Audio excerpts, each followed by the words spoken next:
De buena música. Exactamente, son las 8:35. Amigos, ¿cómo están? Buenos días. Arrancamos ahora mismo nuestro espacio de responsabilidad social. Es sábado 2 de febrero y estamos en la cabina azul con invitado especial. Hoy, como todos los sábados, tenemos invitados que nos traen temas interesantes que toda la comunidad debe conocer. Vamos a recibir en este momento a Pedro Gutiérrez Guevara, colega también, radiodifusor. El día de hoy nos acompaña como activista. Lo conocemos porque trabaja arduamente defendiendo los derechos de la comunidad LGBTIQ. ¿Estoy bien? Así es. Pedro, bienvenido. ¿Qué tal? Buenos días. Muy buenos días con todos y con todas. Muchísimas gracias. Miriam, muchísimas gracias a la W Radio por este espacio de responsabilidad social y pues de poder mantener un diálogo con la ciudadanía cuencana en relación a estos retos, estos avances y pues también recién para que mucha gente pueda entender también, si es que aún no conoce, de qué se trata el tema LGBTIQ y sobre todo cuál es esta relación y por qué es importante enunciarnos, por qué es importante luchar aún por la materialidad de los derechos humanos de nuestra población. Así es, mi querido Pedro. Primero, lo primero. Vamos a iniciar pues con la pregunta básica. ¿A qué se refiere o qué abarca los derechos humanos? ¿Qué son los derechos humanos? Bueno, los derechos humanos en este caso son principios, son derechos universales que tienen todos los hombres y mujeres a nivel internacional. Los derechos humanos nacen a partir de la Segunda Guerra Mundial como tal. La Liga de las Naciones se disuelve, se conforma la ONU y a través de la ONU se da la Declaración Universal de Derechos Humanos en 1948. Entonces estos derechos lo que nos permiten es poder tener una vida digna. Yo diría básicamente es eso, los derechos humanos. Y los derechos humanos pueden abarcar desde derechos en relación a la vida, derechos patrimoniales, derechos civiles, políticos, de participación como tal. Y desde ahí es fundamental, ¿no? A través ya de la Declaración de Derechos Humanos, pues los países del mundo se comprometen a poder salvaguardar estos derechos para las y los ciudadanos, pero de igual manera son derechos que no son estáticos. Y eso es lo interesante, como para luego poder hablar de por qué hablamos de una progresividad tal vez de los derechos de la población LGBTI, porque es que las personas de LGBTI aún no tenemos todos los derechos que en su gran mayoría las personas heterosexuales sí las tienen. Perfecto, más claro es imposible. Pedro, ahora vamos a la definición de comunidad LGBTIQ, porque a veces se presta a confusiones o como que no tenemos muy claro el concepto de a qué se refiere. LGBTI y la Q. Sí. La Q es reciente.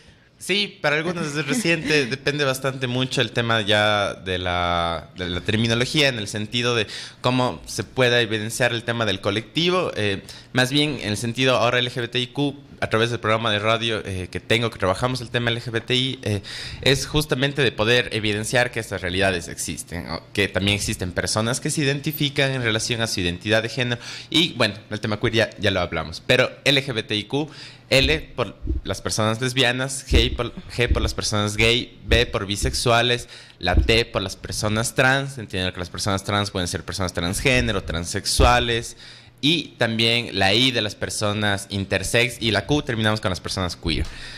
Y básicamente pueden escuchar varias definiciones, ¿no? Como GLBTI, LGBTI, LGTB, etcétera. Y eso dependerá mucho desde el espacio que eso se enuncie y sobre todo será por tratar de visibilizar de una u otra forma más a cierta población. Aquí en Cuenca tratamos de utilizar más el tema LGBTI, siempre la L antes que la G, porque dentro de la reivindicación y la historia del movimiento también ha sido importante ver que ha habido mayor visibilización, mayores privilegios por parte de los hombres gays antes que por las mujeres lesbianas. Entonces, la idea de poner la L antes era también como un poco de reivindicar el rol de la mujer, esta invisibilización que ha habido hacia las mujeres lesbianas, desde esta lógica también de esta sociedad heterosexual que mucho a veces puede pensar o tiene ese imaginario colectivo de que, claro, la mujer tiene que, para ser mujer, tiene que ser mamá, tiene que estar con un hombre como tal. Y desde esa lógica, pues, a veces mucho se ha invisibilizado a las mujeres lesbianas y tal vez los hombres gays han tenido una mayor visibilización o una mayor participación. Entonces, por ahí un tema más o menos de las siglas. Pedro, Hace un ratito comentabas que los derechos humanos en general, digamos, en muchas otras áreas, como que en las últimas décadas ha tomado fuerza. ¿Por Sí. qué en el caso de la comunidad LGBTI no ha sido tan fuerte? Yo creo que eso responde a un orden fundamentalista en el sentido religioso y no entendiendo que lo religioso es necesariamente algo malo. Vivimos en un país laico y la laicidad nos propone esta idea de poder convivir entre diversas creencias religiosas, lo cual es totalmente válido y lo cual respetamos y lo cual apoyamos, sobre todo que el país sea laico. Sin embargo, en esta lógica, la religión o la moral o lo que se ha llamado este sistema de valores que responde mucho a esta otra lógica ética religiosa, no ha permitido que los estados puedan reconocer ciertos derechos de las personas LGBTI puntualmente. Y si bien los derechos humanos nos acogen a todos o a todas, también dentro de la construcción de estos organismos o de estos instrumentos internacionales ha habido una carga, por así decirlo, heterosexual. Es decir, si nos habla que el matrimonio es netamente entre un hombre y una mujer, que la adopción es entre un hombre y una mujer, ya son como cláusulas cerradas, por así decirlo, en la que la interpretación y la aplicación de estos derechos, en particular para las personas LGBTI, pues se problematiza y ahí estaríamos cayendo en lo que mucho se ha tratado desde el tema de la discriminación y el no acceso a la igualdad de derechos que siempre hablamos. No hablamos no solo de una igualdad formal que pueda decir todos y todas tienen los mismos derechos y obligaciones, sino una igualdad material que en la ejecución como tal de la consecución de estos derechos o el ejercicio de estos derechos pues puedan ser también parte para las personas LGBTI. Pedro, a nivel universal podríamos decir que este tema es súper amplio, abarca muchísimas cosas. El objetivo de este programa que realizamos acá en la W todos los sábados es conocer las necesidades de la sociedad cuencana, de la comunidad cuencana. Acá en nuestro país, ¿cómo ves tú las cosas a nivel local? ¿Cómo estamos en el tema de derechos a esta comunidad específica? Por ejemplo, ¿existe discriminación al momento de conseguir un trabajo, hablando de Cuenca o máximo Ecuador? Claro. Hace una semana se publicó la investigación que hicimos, que ayudé yo a María Isabel Cordero de Fundación Sendas para el municipio de Cuenca, que era cuál es la situación actual del cumplimiento de los derechos de la población LGBTI en el cantón. Y en relación al tema de la discriminación, que es muy importante recalcar y enfatizar, que es algo que existe, es algo que es latente para nuestra comunidad, para las diferentes personas, sean lesbianas, gays, bisexuales, trans, intersex. Y es esta idea ya en el tema laboral netamente, y conversábamos, en general para las personas gays o lesbianas, si no te visibilizas como tal, si no dices que eres, que tienes una orientación sexual distinta a la heterosexual, pues dependerá mucho del espacio. Habrá espacios tal vez más progresistas, por así decirlo, en tener una mente abierta y de comprender que la orientación sexual no es nada más que una orientación sexual y que eso no te impide tus capacidades al momento de poder ejecutar un trabajo, pues no habrá ningún problema. Sin embargo, al hacer estas entrevistas y grupos focales con la población, mucho se hablaba del tema de, claro, tengo que ocultar una vez más, y no porque sea necesario de que yo ande con una etiqueta que me diga yo soy gay, pero en el caso de que se enteren que tengo una pareja o se enteren que soy gay o me vieron en cierto lugar, existe acoso. Sobre todo el grupo de mujeres lesbianas, recuerdo mucho cómo había el acoso por parte de sus empleadores, ¿no? Que de una u otra forma siempre fueron muy amables cuando las contrataron, pero el momento que se enteraron que eran lesbianas, el cambio de trato cambió totalmente. O el estigma cambió totalmente, o se propicia dentro del trabajo también espacios en los que podríamos decir de alguna manera que son densos, en el sentido de, pues claro, empiezan a hablar mal de ti, o las mujeres como decían, esta cosa de, es que ya no es mujercita, es una machorra, o este es medio afeminado, se le nota la pluma, que podrían ser esos unos casos de discriminación en el ámbito laboral. Sin embargo, el tema trans aquí creo que es lo más importante, y es reconocer que lamentablemente las personas transgénero y transexuales son las personas personas más discriminadas dentro de nuestra población, son las personas a las que existe ese imaginario ciudadano en el que se piensa que tienen que ser peluqueras, que tienen que ser trabajadoras sexuales y que no existe mayor alcance de posibilidades laborales que podrían tener. Si bien actualmente es importante, hay muchas mujeres trans, muchos hombres trans también que están estudiando y que ya tienen cierto tipo de trabajos que antes lamentablemente se veían un poco complicados por esta idiosincrasia de la gente. Sin embargo, pues la idea es luchar contra eso, porque ahí ya existen barreras no solo en el tema laboral, y ahí podríamos unir al tema laboral con el tema de educación. Pues claro, si no tenemos personas LGBTI que por el tema de exclusión, que por el tema del bullying dentro del espacio educativo como tal, no pueden terminar sus estudios universitarios, de bachiller, no sé, pues va a ser mucho más complicado también encontrar un trabajo digno, por así decirlo. Es decir, un trabajo que pueda también ser una consecución de cumplir nuestro proyecto de vida. Y nuestro proyecto de vida al final es como un tema de felicidad, y yo creo que ahí podemos unir también un poco la empatía para la ciudadanía, de comprender por qué es importante poder ejercitar estos derechos. Pedro, una cosa lleva a la otra, ¿verdad? Es necesario hacer cambios en diferentes ámbitos. Una vez que ya se da esta situación de discriminación laboral o en el ámbito de la educación, ¿tienen el apoyo de las autoridades cuando se realiza alguna denuncia de maltrato? Bueno, en nuestra ciudad y en nuestra provincia tenemos la ordenanza para las personas sexo-género diversa, es decir, para las personas LGBTI, es un término simplemente un poco más técnico. Sin embargo, desde el 2016, en febrero 5 y en febrero 27, se aprobaron estas ordenanzas a nivel cantonal y provincial. Si bien son a cierto punto, desde mi criterio personal, declarativas, porque hablan de muchos derechos que ya están reconocidos en la Constitución y tratan de desarrollarlo para lo local, pues bueno, hay un artículo interesante que fue a través de la ordenanza que nos habla de los afectos en el espacio público. ¿Y por qué hablo de los afectos en el espacio público? Porque a través de la Policía Nacional, a través de la Guardia Ciudadana o hasta a veces por parte de los agentes de tránsito, ha habido como molestias porque personas del mismo sexo puedan evidenciar en el espacio público dar tardados de la mano, un beso, un abrazo, lo cual sabemos que para las demás personas esto no está prohibido. Entonces es importante primero para que las y los chicos o las personas de la comunidad que sientan tal vez algún tipo de acoso, de restricción de acceso al espacio público, sepan que hay esta ordenanza, y esto nos permitiría o nos posibilita pues generar una denuncia, sí, a través de poder identificar fueron estos guardias pues de día, etcétera, y que se tomen esas medidas administrativas. Sin embargo, podrían haber casos mayores en el que puedan ser ya catalogados a nivel, por ejemplo, del Código Penal, delitos de discriminación, delitos de odio, que protegen a las categorías de orientación sexual e identidad de género, se podrían ejercitar como tal. El tema de violencia, aquí en la investigación que recién hicimos, nos parecía interesante porque de una u otra forma pasa algo similar con el tema de la violencia de género hacia las mujeres. Y es esta lógica de no denunciar.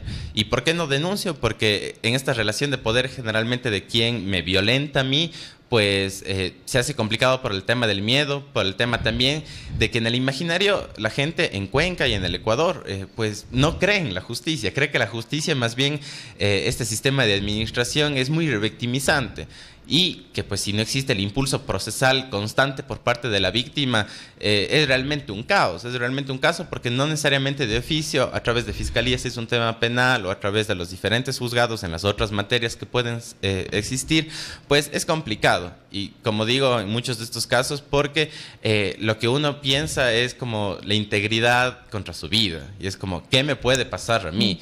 ¿Por qué voy a denunciar? O en muchos de los casos también a la gente que nos escucha, recordar a todas las familias que nos escuchan, sobre todo a los papás y a las mamás, que hay muchas personas de LGBTI que no son acogidas por sus familias. Es decir, al momento de ser honestos, de comentar acerca de su orientación sexual o de su identidad de género, son botados de su espacio familiar, lo cual a cierto punto, como hijos e hijas, indistintamente de nuestra orientación sexual e identidad de género, existe una desprotección porque uno no tiene también como ese apoyo que podría llegar a tener, y eso puede repercutir en muchas otras cosas, uniendo eso al tema de la administración de justicia, porque uno no tiene un soporte. Sin embargo, sí es importante a las y los compañeros hacer conocer, por ejemplo, si existe vulneración de derechos fundamentales, pueden acudir a la Defensoría del Pueblo.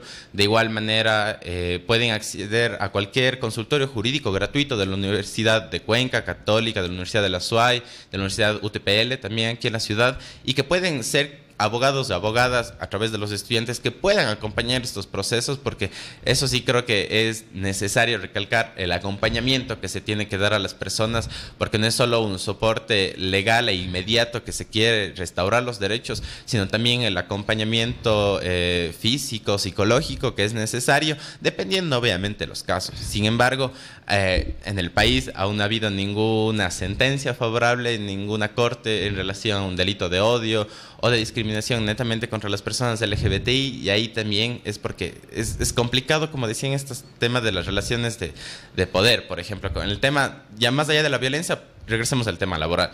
Me están votando porque soy gay o porque se enteraron que soy gay. No necesariamente yo tengo un medio probatorio con el que puedo decir, pues, puedo comprobar que mi jefe o que mi jefa... Por esa razón me está diciendo. Al igual que en una entrevista de trabajo.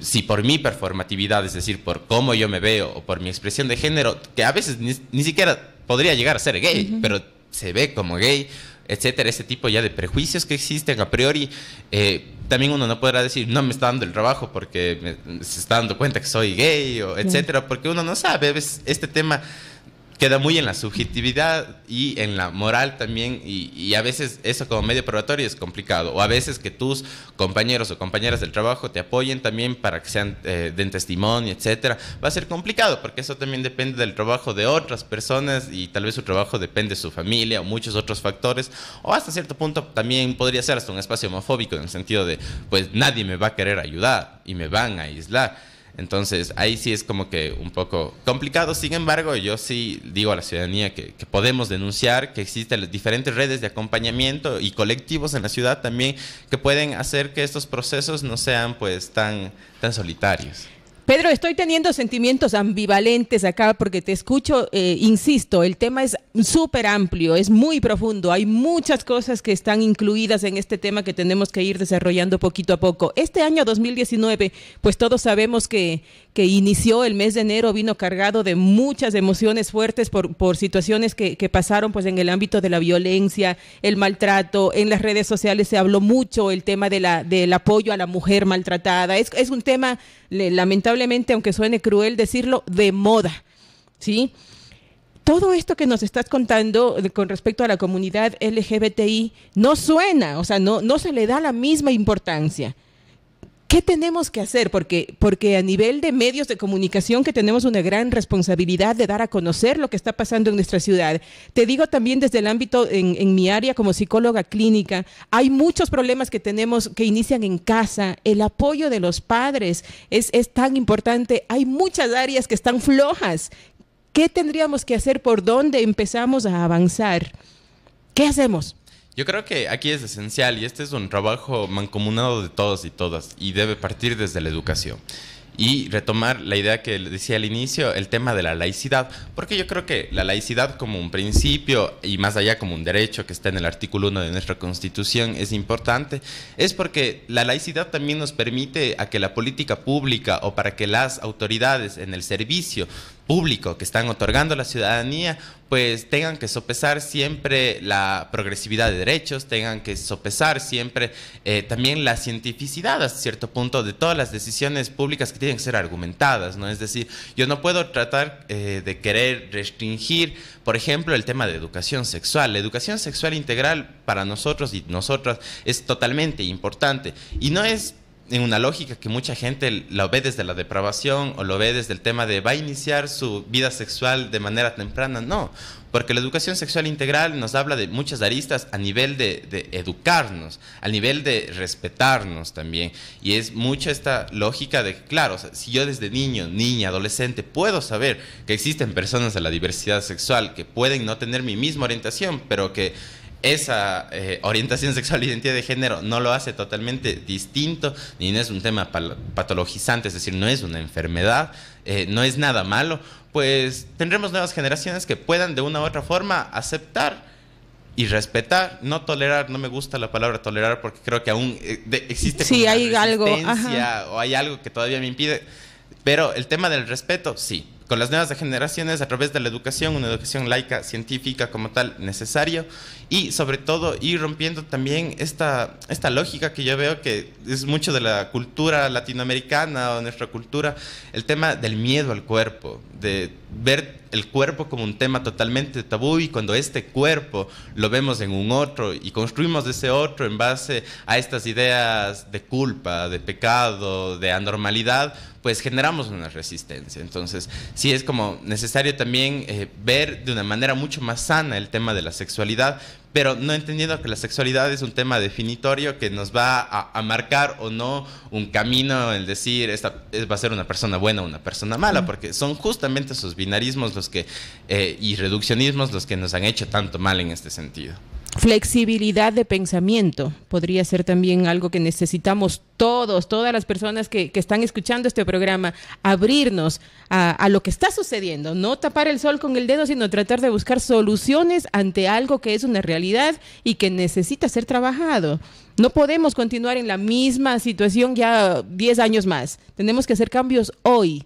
Así es, y es como el tema que decías tú, Miriam, y que nos ha conmocionado, nos ha entristecido y nos ha dado rabia también a nivel de la sociedad civil y de la ciudadanía en general. Creo que es la violencia de género que se ejerce hacia las niñas, hacia los adolescentes, hacia las mujeres también, hacia la diversidad sexual, porque claro, habrán muchas mujeres trans, habrán mujeres bisexuales, habrán mujeres lesbianas, y puede ser hasta una doble o triple condición. Si eso le aumentamos, tema de raza, tema etario, situación de movilidad, pues podría aumentar esa posibilidad y ese riesgo de discriminación. Y eso ha sido muy lamentable, y como contextualizando un poco con esta semana, que ha sido de dominio público, el tema de una editorial a través de Diario El Mercurio, sí, terrible. en la que, si bien hay como esa buena fe, por así decirlo, de evidenciar la violencia de género, y que bien que los medios de comunicación, que editorialistas y que la opinión pública se mueva alrededor de un tema que es real, que es un tema que violenta a nivel sexual, físico, psicológico, y que en el peor de los casos se visibiliza a través del femicidio con la muerte de las mujeres. Sin embargo, y ahí está como el problema cultural, porque no es solo el tema de que salga una editorial en la que se hable de la violencia de género y termine culpando a los criminales, a las personas privadas de libertad y a los homosexuales, cuando eso no tiene una unión lógica para hacer la conclusión de todas las premisas anteriores. Y también hemos visto esta reacción que sí preocupa, creo, en las redes sociales, de todavía seguir cuestionando a las víctimas, de seguir diciendo: es culpa de ella de haber ido sola con estos chicos. Es de ella porque se vistió de esta manera. Es de ella porque una dama de casa no está fuera de su casa en esos días. Un montón de cosas y de prejuicios que son los que aumentan esta cultura de violación que es real en el país. Cada día 11 mujeres son violadas. Es una realidad material. Eso lo pueden encontrar a través del estudio de Fundación Desafío de Vidas Robadas. Y también a través de la Fiscalía General del Estado, todas estas estadísticas que nos dan, que no es un tema de cómo se ha querido deslegitimar desde ciertos sectores de la sociedad y decir, no, eso es una lucha de las feminazis. Feminazis es, por ejemplo, un término totalmente desajustado a la realidad objetiva que vivimos ahora. Es decir, el nazismo desapareció, ninguna mujer está matando a hombres, ninguna mujer está haciendo jabones de hombres, ninguna mujer está ejerciendo esa relación de poder. Lo que busca el feminismo, y yo creo que eso también es importante que la ciudadanía pueda comprender, que machismo y feminismo no son iguales. Está mal interpretado el término, muy mal usado, y eso causa un montón de daños más. Hay que aclarar y hay que saber de qué se está hablando antes de etiquetar con una palabra tan fuerte que quizás ni se entiende, pero se utiliza mucho. Así es, y como lo digo, el machismo sí es de esta violencia a través de un sistema patriarcal, y cuando hablamos de patriarcado también a veces hay muchos problemas, porque nos hablan de esta supremacía, ¿no?, de los hombres, y entonces todos los hombres somos malos y no todos los hombres somos malos. Esto no es una guerra en contra de los hombres. Yo también soy hombre. soy de la diversidad sexual. Sin embargo, la idea de cuando se menciona patriarcado, por ejemplo, es todo esta estructura y este sistema histórico que se ha creado desde esta relación de poder que netamente ha sido masculina y que es algo que no podemos dejar de decirlo, de deslindarlo, porque es la verdad. Sin embargo, cuando hablamos de eso, es que este sistema de opresión, de violencia, que daña sobre todo a niñas, adolescentes y mujeres, pues es real. Y retomando el tema, el feminismo, más bien yo diría los feminismos, porque existen muchas corrientes ya teóricas en relación al tema de feminismos, de estudios de género, etcétera. Y desde esa lógica, pues más bien es la posibilidad de buscar esta igualdad y equidad entre hombres y mujeres. Es decir, que todos podamos tener las mismas condiciones de acceso a un espacio público privado, de ejercicio de derechos humanos, etcétera, y de muchas otras situaciones más específicas que se dan, y que el género ahí sí es como un tema transversal, porque desde ahí podríamos identificar el tema económico, el tema político, el tema de participación, y no viendo como un tema. A veces también se lo aísla y dicen como, no, ustedes solo hablan de género. No, el género como una categoría de investigación, una categoría de comprensión de ciertas realidades, más bien nos ayuda a comprender muchas otras situaciones de la realidad en las que el tema de género, es decir, que la situación que viven hombres y mujeres es distinta, es totalmente distinta. Y eso no significa que lo distinto sea malo. Exacto. Ni que uno sea mejor que el otro. Claro, no, nada porque que lo ver. que digo es igualdad y equidad. Siempre recordemos que eso es el feminismo y que el machismo, sí, digámosle cuando es machismo, no cuando queremos tapar temas de xenofobia, no cuando queremos tapar temas de odio en contra de homosexuales, que es lo que sí se ha hecho y cual creo que es grave en nuestro país y que sí nos debe llevar a concientizarnos, a reflexionar y a tener una posición crítica respecto a esto. Es decir, querer problematizar la situación en movilidad, por ejemplo, de personas venezolanas, es un acto totalmente repudiable. Es decir, las personas en situación de movilidad son un grupo de atención prioritaria, son personas que aparte en el contexto del éxodo venezolano no están migrando porque están de vacaciones, parece el Ecuador más lindo, les parece Cuenca más lindo y que vienen a hacer turismo y se quedan. No, es un problema económico, político, social que está atravesando ese país y que por eso es que está migrando. O sea, y ahí recordar una vez más y decimos cuán leve nuestra población cuencana del austro que nos escucha, pues también tiene poca memoria.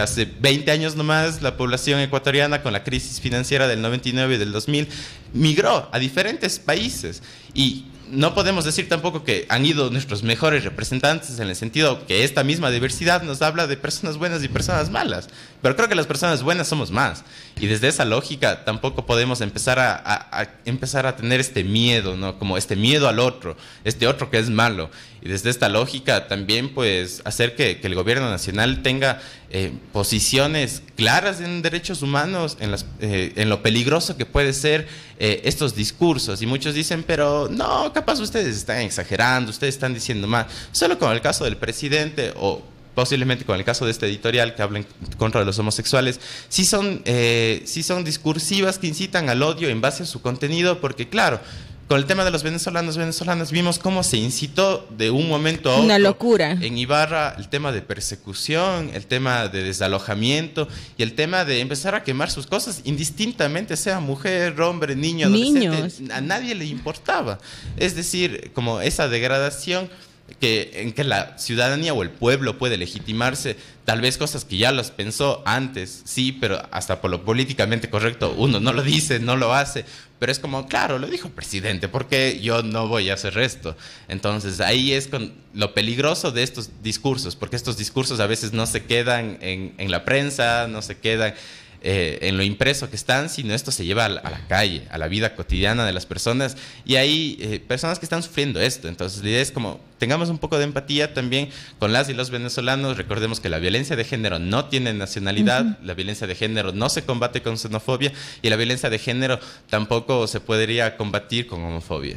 Eso es importante recalcar, Pedro. A veces una sola palabra, una sola actitud puede causar muchísimo daño y agrandar el problema cuando lo que estamos buscando es soluciones, estamos buscando empatía. Hay que estar muy atento con eso. Estamos cortitos de tiempo, Pedro, vamos a tener que hacer una segunda parte porque hay muchas cosas que conversar, pero hay una inquietud acá que acaba de llegar por WhatsApp que dice: el pasado 2 de diciembre se presentaron varias demandas por la Federación Ecuatoriana de Organizaciones LGBTI, entre ellas en asuntos de salud. Se planteó la creación de protocolos de atención a personas trans, investigaciones especializadas en salud. ¿Cómo va ese tema? ¿Se planteó y hay trabajo o solo se planteó y quedó ahí? Bueno, sí, aquí es importante. La investigación también nos dio datos a través de la Dirección de Salud, y la Dirección de Salud tiene un departamento de derechos humanos. El tema de las personas trans, como le había dicho, sí, son las personas que más vulneración de sus derechos tienen, y en esta misma lógica el tema del acceso a salud es primordial. Claro, porque todavía es complejo el tema del acceso que puede haber a hormonas, a los procesos de transición dentro de los protocolos internacionales que hay. Además que, claro, no existe tampoco como desde el tema de salud pública el pago o el acceso tampoco a cirugías de cambio de sexo, en este cambio para ser personas transfemeninas o personas transmasculinas. Ahora, lo que nos comentaron el Ministerio de Salud acá, la Zonal 6, es que se está construyendo ya este protocolo que es para el tema de atención en específico a las personas trans. Eso sería un logro, sí, porque muchos médicos lamentablemente no conocen del tema, no lo abordan de la mejor manera, y a veces también el sistema de salud entre cada cita y otra a veces dura 4, 5, 6 meses, lo cual hace que este tipo de procesos que es como necesarios para las personas que lo están transitando, pues se vea también un poco truncado. Recordemos que ya durante 2 años existe el protocolo de atención a personas LGBTI que debe aplicarse en todo centro de salud a nivel nacional como tal, pero también no todos las y los médicos conocen de este protocolo, o no todos son tampoco lo suficientemente sensibles, porque en esta investigación teníamos también denuncias que existen en el sistema de salud de violencia que hay o de estigmatización, sobre todo porque todavía se trata de patologizar. Recordemos que la OMS la sacó de considerarla como una enfermedad en 1973 y 1976. La Asociación Americana de Psicología, la APA, la sacó también de sus manuales. Hace 2 años se sacó a la transexualidad también dentro de estos manuales, y esto es importante porque recordemos que nuestro país, Ecuador, recién lleva 21 años despenalizando la homosexualidad. Es decir, hasta el 97, de acuerdo al antiguo Código Penal, artículo 519, una persona LGBTI se iba de 4 a 8 años a la cárcel por simplemente ser una persona que ama a otra persona de su mismo sexo. Entonces, como esto también nos habla mucho en el sentido de que tal vez por eso la visibilización a distinto momento del movimiento de mujeres, de poder hablar de la conformación de un movimiento LGBTI. Porque antes, ¿quién iba a luchar por sus derechos? ¿Quién iba a exigir por sus derechos? Si solo alzando la voz me iba a ir preso. Entonces, eso también, si bien ahí yo creo que, y hay que recalcar, y en gratitud también histórica, pues son los movimientos de derechos humanos y de mujeres quienes han apoyado el feminismo, que ha apoyado la reivindicación de las personas LGBTI, pero desde esa lógica, igual recordar, ¿no?, que ahora, retomando el tema de salud, pues que sí se está trabajando este protocolo. Excelente. Que las mujeres transfemeninas, los hombres transmasculinos pueden acceder, que tienen que acceder a un endocrinólogo, se tiene que referenciar a un psiquiatra, a un psicólogo, y es un equipo multidisciplinar el que tiene que atender a estas personas, y tiene que atenderlas en base a conocimiento y sobre todo libres de estigmas. Yo creo que eso es muy importante, y algo interesante que nos daba esta investigación que hacíamos en el tema de salud es como, claro, no hay solo la violencia desde el momento que uno ingresa. Si tu apariencia física o tu estética ya es distinta a la heterosexual, primero vas a recibir violencia desde el guardia, desde quien te va a dar el turno, mientras tengas que esperar, y eso es lo que nos decía el ministerio, y no nos parecía loco, y nos parece real.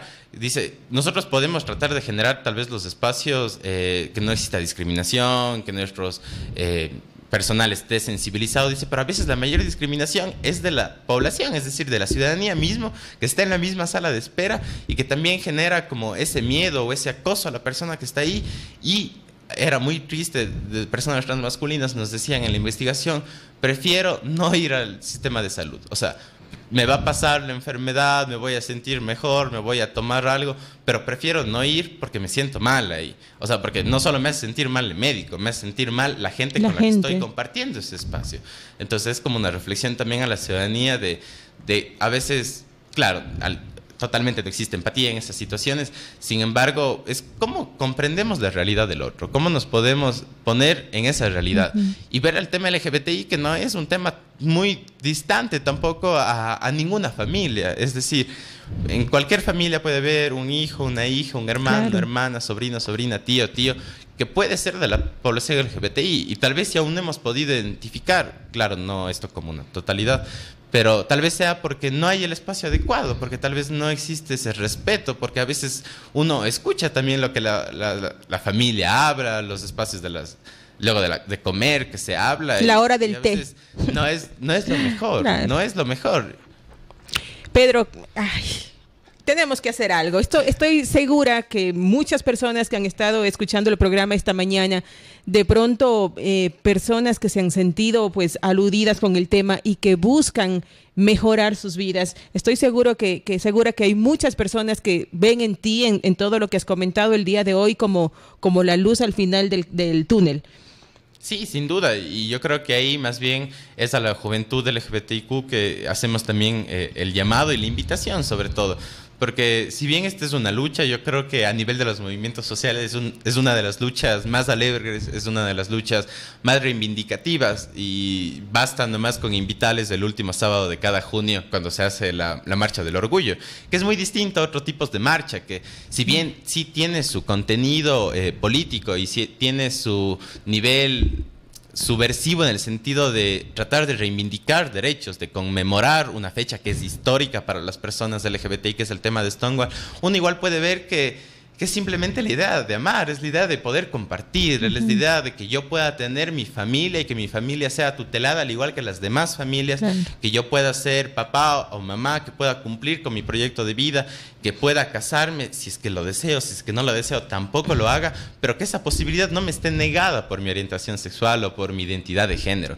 Entonces yo creo que ahí es como a la gente que piense, ¿en qué les molestaría que una pareja de lesbianas, una pareja de gays, una pareja de trans estén casados? Que puedan acceder a tener esa seguridad jurídica, entendiendo también porque mucha gente dice pues que ya se van a querer casar también en la iglesia, además porque puede haber esa idea distorsionada en el sentido de que no es real. Es decir, lo que las personas y el movimiento LGBTI en el Ecuador está luchando es por el matrimonio civil igualitario. Es decir, como sabemos, el matrimonio es una institución jurídica que salvaguarda el patrimonio que existe dentro de esa relación y muchos otros derechos que pueden ser desde temas de seguridad social, de herencia, etcétera, etcétera, etcétera, a la cual nos quedamos en esa inseguridad jurídica. Es decir, yo puedo tener mi pareja, podemos tener varios años juntos viviendo, compartiendo, comprando, haciendo un proyecto de vida juntos y pues claro, digamos que en el peor de los casos él se muere y muchas de las cosas tal vez estaban a su nombre,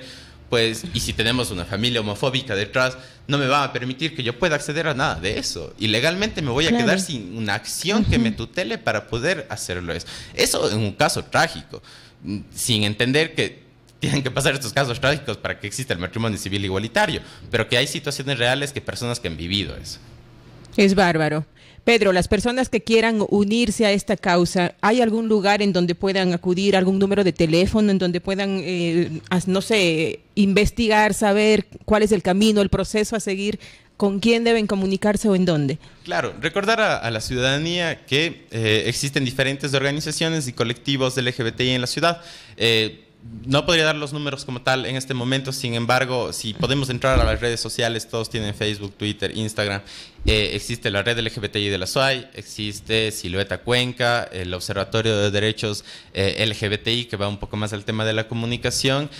También existe Las Raras, que es para las mujeres lesbianas. También existe Valientes de Corazón, que es de hombres trans masculinos como tal. Existe una asociación también de gringos, demócratas gays en la ciudad. Y pues bueno, de ahí existen programas también a los cuales invitaría totalmente que la ciudadanía pueda escuchar.